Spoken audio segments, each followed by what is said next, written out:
สภาพมืดผลมาอีกแล้วจากน้ำสิล้นตะพังมือใดตอนนี้เราต้องมาถอนอย่างถึงเวลาถอนตัวนี้1,600นะส่วนนั้นนำหลายอยู่ประมาณ4,000 ปลาย5,000ถอนขึ้นไหวเลยน้ำสิมาท่วมมีแต่ต้นใหญ่ๆเสียดาย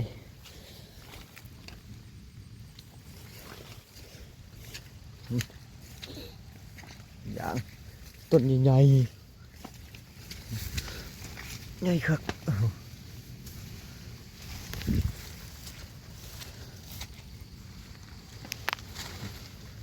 นิ้วมือ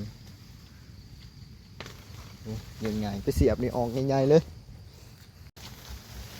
ใช้วิธีถอนน้ำเลยนะเนี่ยย่อลงครับ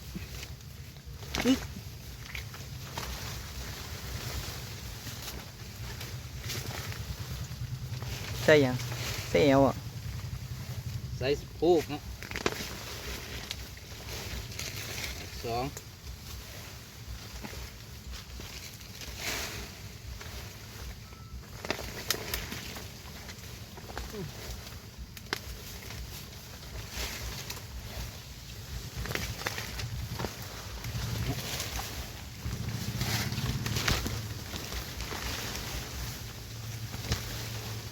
ต้นนี้คือหักระเบิดทีนี้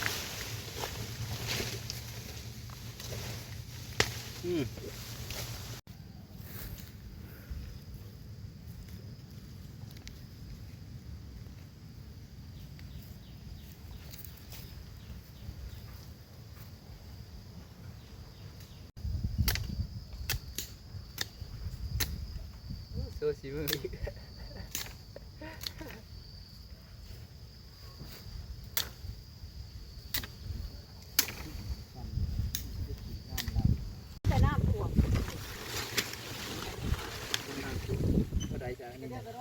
ฮะ กองมาเท่าใดมีนี่นะ บุได้นำมั้ง ตอนนี้หนาบ่กอง